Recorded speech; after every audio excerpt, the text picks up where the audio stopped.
Hi, my name is Michael Sahno. I'm Jewish and I love Israel. So if you love Israel, if you love being Jewish, or if you have an unwavering connection to the land of Israel, then you're in the right place. Welcome to the 12 Cities in Israel podcast.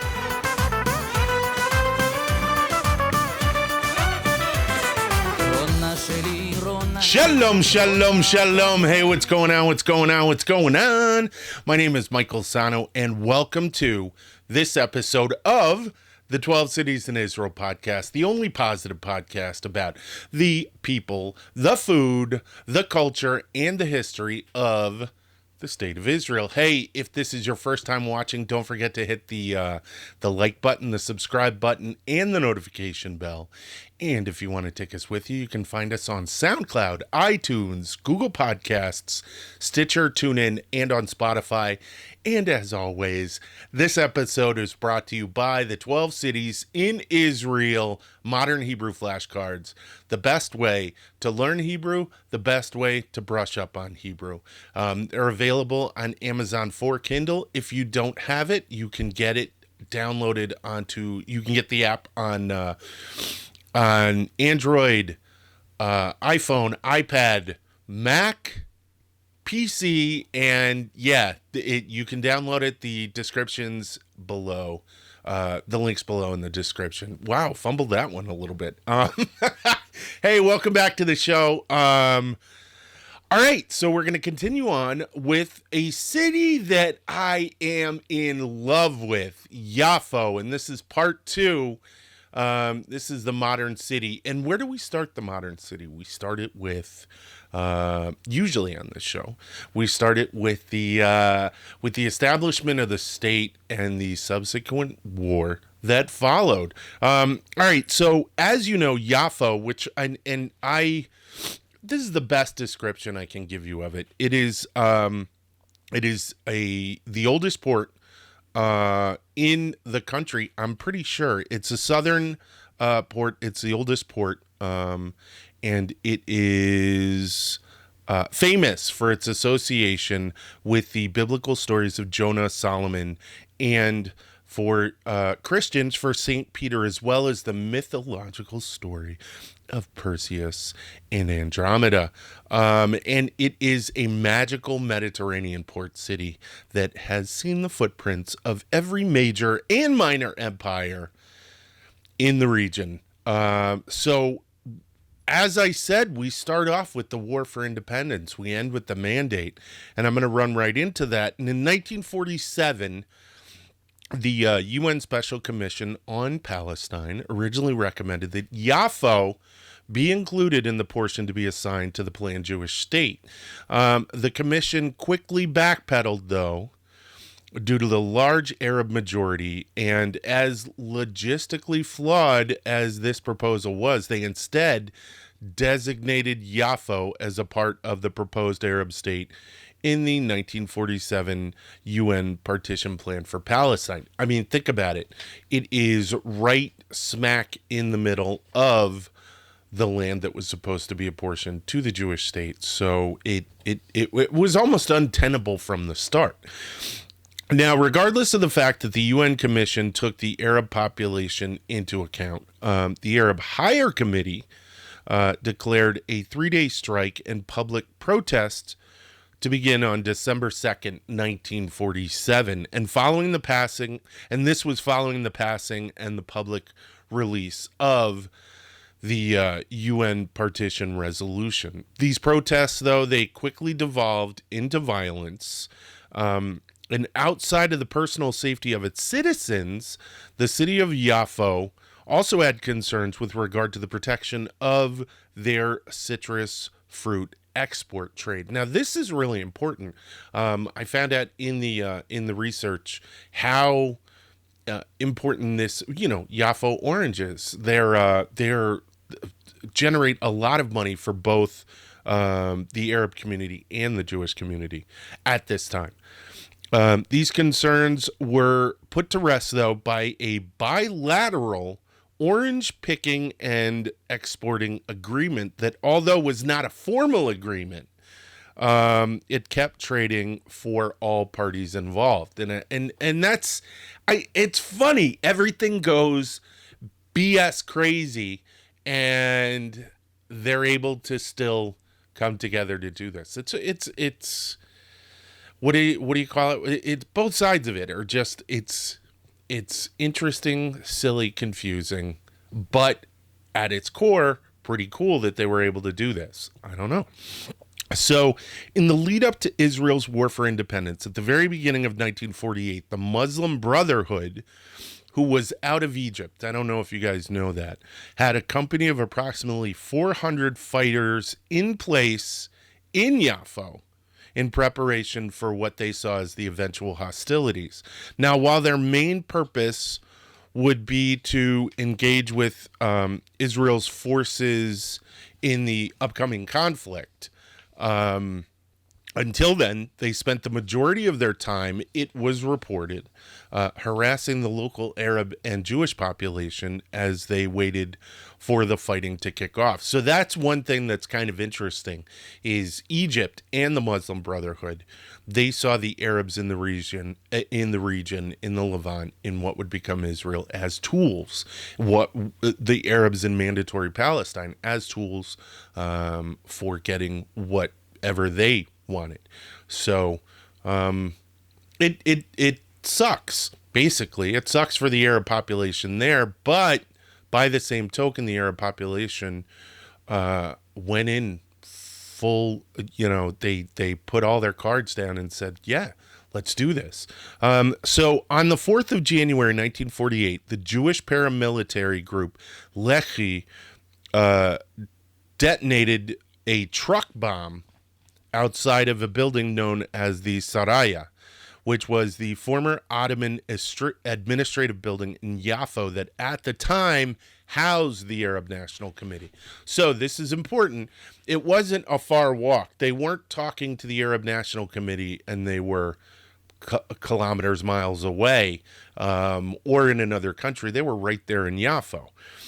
Now, while the Saraya, as well as a number of other nearby buildings, were destroyed, the majority of the 26 who had died in the blast were not connected to the Arab National Committee, but were instead passersby,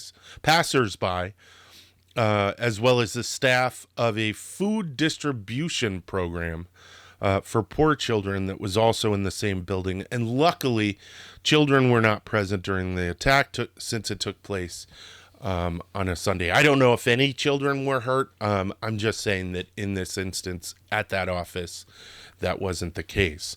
Now, as a result of this violence, and the violence that seemed to be continually coming to the city, in February 1948, Yaffo Mayor Yusuf Haikal reached out to then provincial government leader David Ben-Gurion through a British intermediary and tried to secure a peace agreement between the Arab forces bunkered in the city and the Haganah, which were the Jewish forces under Ben-Gurion's leadership.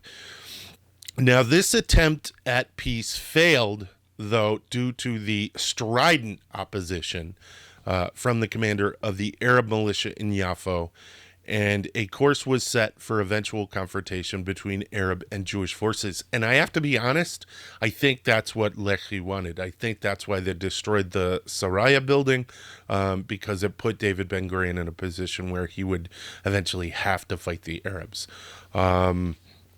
That's my view of it from above. So this confrontation, though, started on April 25th, 1948, these eventual hostilities, when the Irgun launched their offensive on Yaffo. For 3 days, the Irgun unleashed a devastating mortar barrage in which 20 tons of high explosive rounds were sent onto the Arab forces' fighting positions. This volley of continuous fire led the British government on April 27th to confront the Irgun and end the shelling out of fear of a repeat of the mass exodus from Haifa during fighting the week before. Excuse me.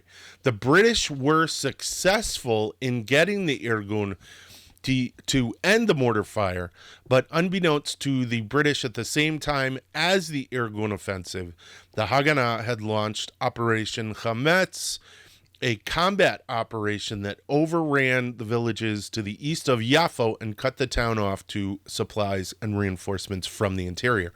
So here's the interesting thing. So I don't know if you guys understand it, but I have to parse a lot of this information and double, triple, sometimes quadruple research the information, because a lot of the information has it. And as we'll see, as we've seen over the past couple of weeks, there is this David and Goliath narrative that exists between Jewish forces, be they Israel, be they pre-state Israel, and the Arab population. They always denote that the Jewish forces are military or paramilitary, but they always describe the Arab forces as Arabs. They never assign a militaristic aspect to the individuals that they're discussing. And I have to tell you straight up that is a bullshit narrative. Were there instances where the Irgun attacked civilians? Yes. Were there instances where the Arabs attacked civilians? Yes. But bottom line, this entire time, not just the 1948 Independence War, but the 2 years of rioting before that and the numerous rioting in 1921, I think it was 1929, all of these are all hallmarks of a war, a civil unrest that has a military component to it. And I try very hard to give you the most objective point of view on it. And the reason I do that is because I was in the military for 10 years. I know when I read something and I talk about it, if it's hinky, if it's fishy, I look a little more into it. And a lot of times my instincts tell me the right thing. There are instances when there are bad things done, when I say I'm minimizing by saying bad things. There are times when there are atrocities. I'm not going to take the thing, yeah, but there are atrocities on both sides. No, there are times when the Irgun and Lehi did deplorable acts, terroristic attacks, and they're not defendable. They're indefensible. But is that outweighed by the vast majority of operations that the Haganah did?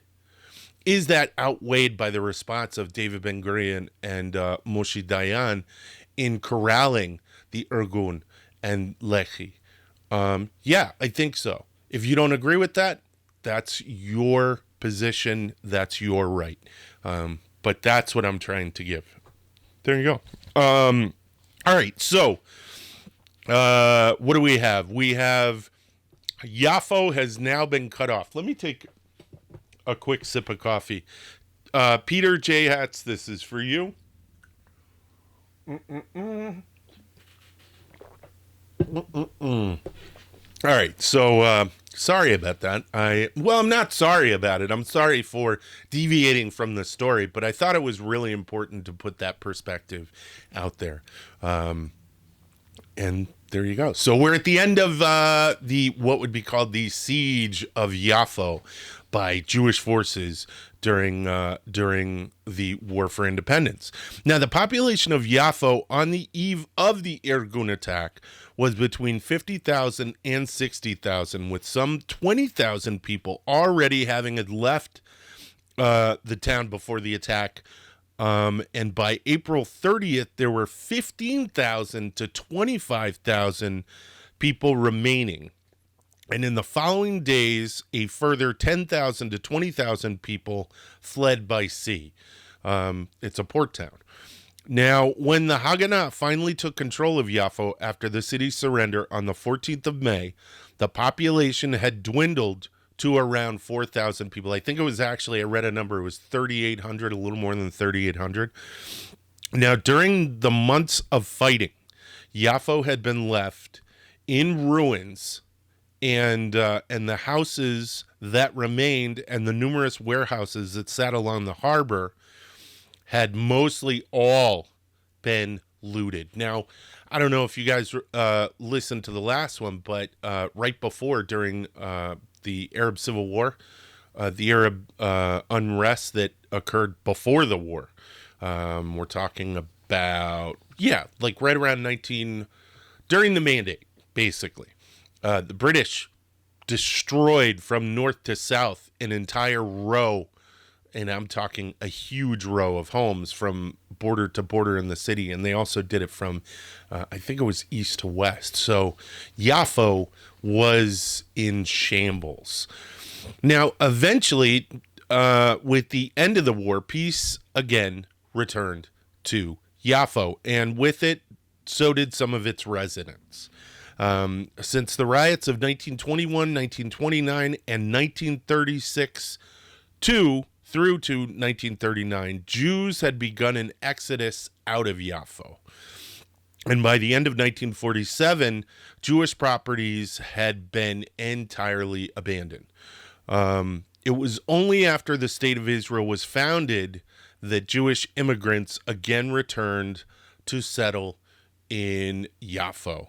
And today, modern Yaffo has a mixed population of Jews, Christians, and Muslims, with a total of 46,000 residents, of whom 30,000 are Jews and 16,000 are Arabs. So there has been an Arab return to Yaffo, and a lot of Arab culture that has thrived in Yaffo for centuries has been allowed to grow, and it has. It's a really beautiful, amazing city because of that mix of Jewish culture, Israeli culture, and Arab culture. Now, from the 1990s onwards, efforts have been made to restore the old city and to turn Yaffo into a tourist destination by restoring its old buildings and encouraging the opening of art galleries, theaters, souvenir shops, restaurants, sidewalk cafes, and promenades.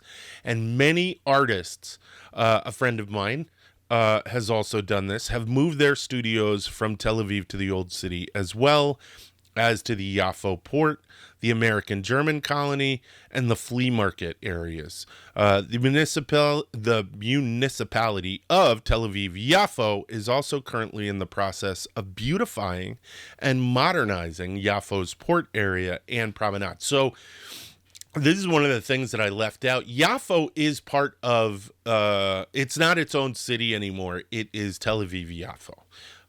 Which is really kind of cool because it allows it to have access to larger resources. But it is such a different city from Tel Aviv. And now I'm going to tell you about some of the cool things, some of the major highlights in Yaffo.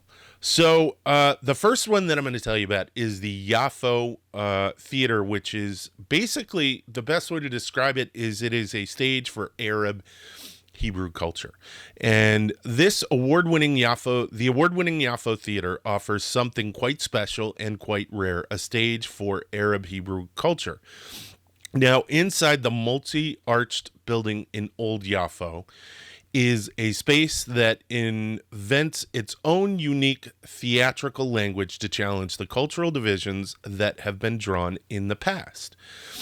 Two theater companies work together and independently in Hebrew and Arabic to show how the culture can be so similar in some ways, yet different and special in others. So if you want, come and experience one of their 4 major annual festivals and feel the cultural unity occurring under one roof. And that is so badass. That is so cool. I told you about how, and I tell you about all these cities have these histories of violence that go back even before biblical times. And to see that this culture of communication and working together is still being even attempted when things at their darkest seem as if they're never going to happen is really cool. So, all right. So next we'll move on to the Yaffo Flea Market. And many visitors' favorite thing to do while in town is have a rummage through Yaffo's flea market in search of a special treasure to bring home. For shoppers and sightseeing tourists alike, the market is one of the greatest joys of a visit to Yaffo. If you look hard enough and are lucky enough, you could indeed find a real gem. And of all the places to work your haggling skills, this is it, because bargaining is the name of the game. So you'll have to put your haggling hat on. Also, the surrounding area has plenty of cafes and dining options for when you're finished browsing the stalls. It is awesome. It is fun. Sometimes it is nothing but junk. But that's not a bad thing, because I don't know, I always wind up coming home with junk. And my wife, I came home with this, what the heck was it? This big flip top chest that my wife hates. And she's like, oh, I hate this thing. Originally a cat peed in it, so I had to clean it out. Now you know. And my wife, as much as she hates it, people always come over and go, oh my gosh, this is the most beautiful chest I've ever seen. Which turns my wife's face red, and not with embarrassment. So, all right, moving on. We will go to the clock tower. Now, while in town, swing by Yaffo Central Square, which is an amazing shopping district where you'll find this late Ottoman clock tower built in 1906, which was constructed out of limestone blocks to mark the 25-year jubilee of Ottoman Sultan Abdul Hamid II. It is a major landmark in Yaffo and is worthy of a quick stop. The clock, though, this is so cool, is one of 7 clock towers built during the Ottoman era in what would become the State of Israel. Of the original clocks, 6 still stand and are keeping time to this day. How dope is that? That is so cool. So next we'll move on to Hapiska Gardens. And these lovely and tranquil gardens have excellent views over to the city of Tel Aviv and across the Mediterranean Sea. In the garden, a wooden wishing bridge connects the lush green space with the center of Yaffo.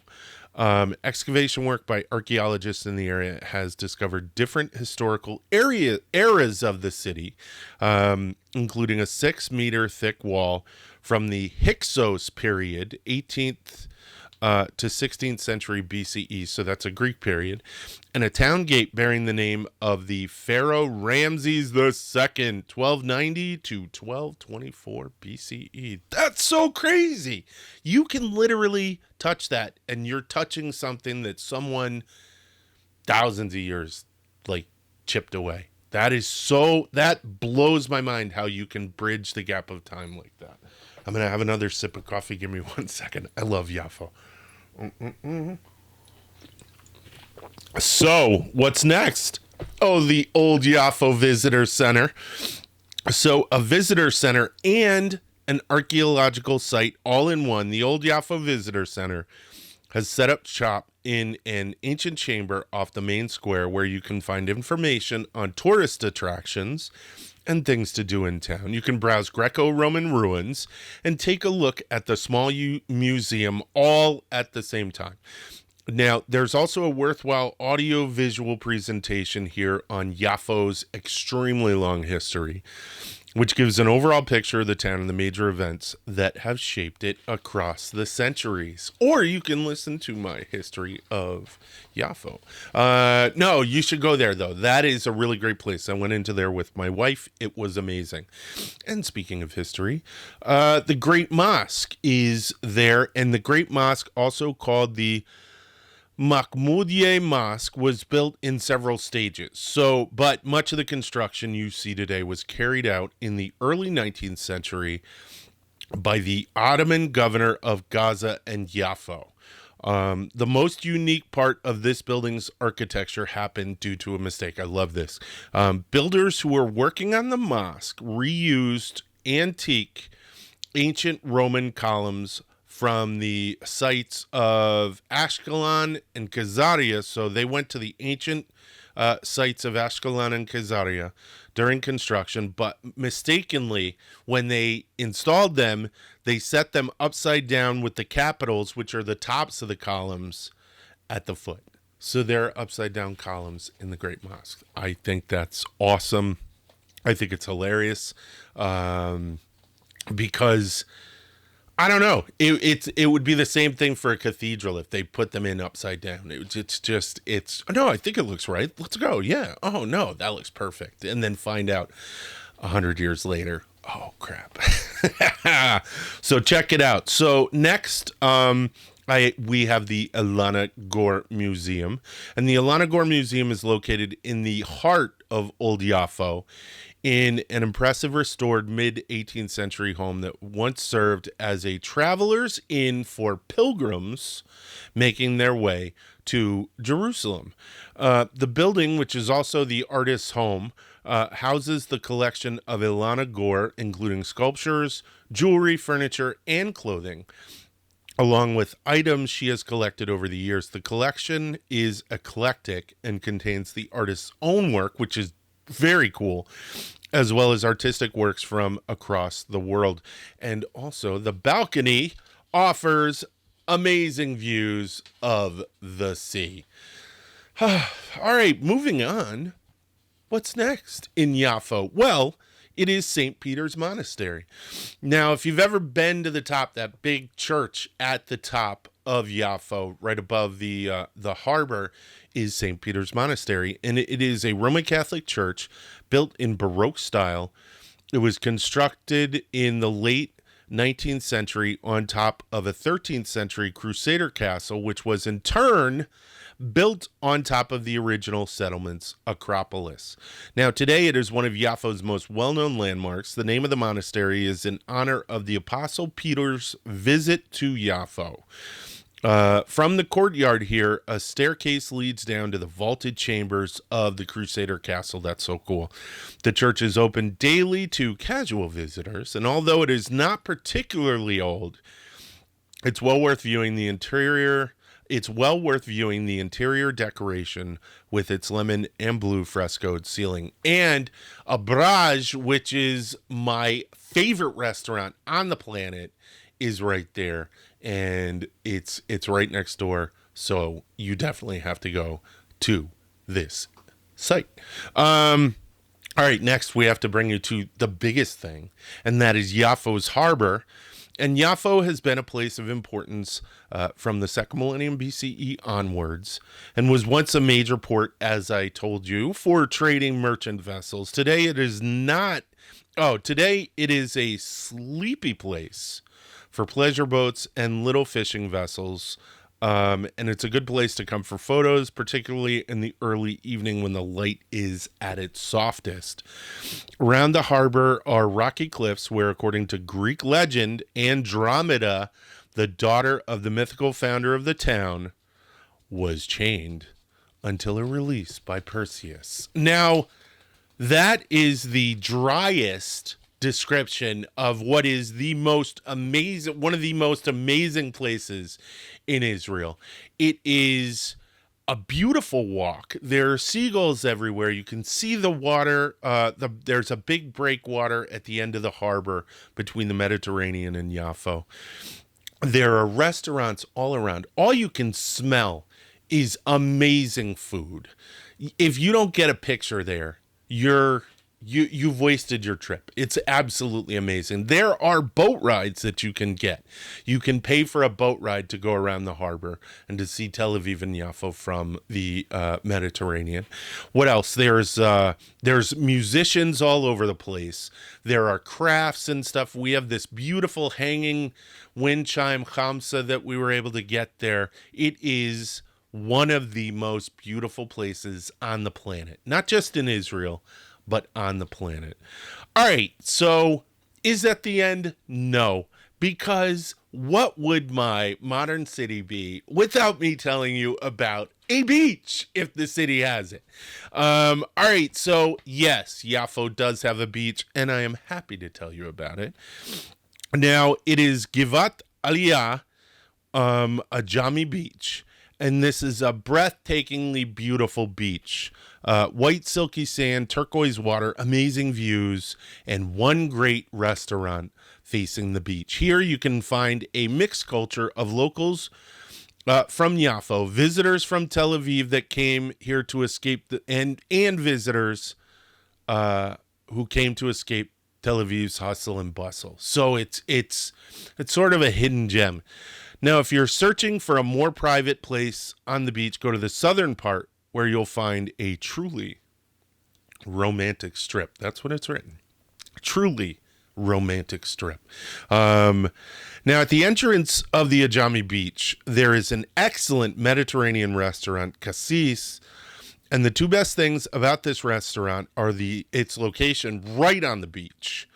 And the delicious food, fresh fish and seafood coming directly from Yaffo. The boats that come in, that bring in the fish, Cassis serves them. So make sure you go, and definitely make sure you try to go at sunset. It's phenomenal. It is beautiful. So, yeah. That's it. That's Yaffo. I love Yaffo. There is so much more. I want to actually do an episode where I talk to you guys about the restaurants of Yaffo, because it's just out of control. The amount of food and amazing food that you can get is just redonkulous. All right. Hey, that's it. Listen, if you like this episode, hit the like button and the subscribe button and the notification bell. And if you want to take us with you, you can find us, as I said, on SoundCloud, iTunes, Google Podcasts, Stitcher, TuneIn, and on Spotify. As I said in the beginning, this episode's brought to you by the 12 Cities in Israel Modern Hebrew Flashcards. The best way to learn Hebrew, the best way to brush up on Hebrew. I say I'm working on the verbs one. I didn't work on it last week. I'm going to have to work on it this week, which is fine. But I just got back from Miami, and I'm feeling like I still want to be in Miami. So, all right. Also, if you want to check out our children's book, my children's book, Who is a Jew, which is a wonderful bedtime story that tells your kids about how great it is to be Jewish. You can find all of our flashcards and the children's book on Amazon, and you can and they're for Kindle, and you can download the Kindle app for Android, iPhone, iPad, PC, and for Mac. And you can find the link down in the description. All right, that's it. Toda rabah. Lihyot ve yalla bye. Oh, I said that horrible. Toda rabah. Lihyot ve yalla bye.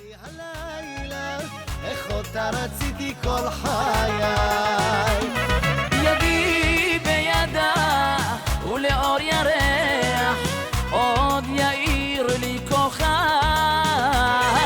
היא תבוא אליי ליבה פורח כל ימי אותה אוהב רק זאת ביקשתי בידה אחזתי היא כמו חלום שלא נגמר רק זאת שאלתי שליבי נתתי הושעתי לפרח הנשאר רק זאת שאלתי שליבי נתתי הושעתי לפרח הנשאר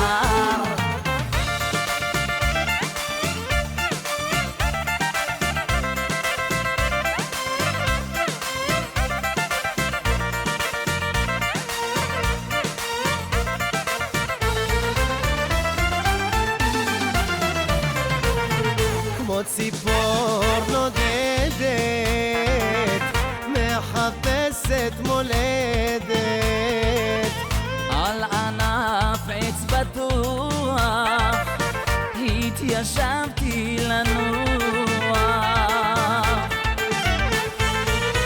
שום דבר לא מוכר שם למטה מרגישה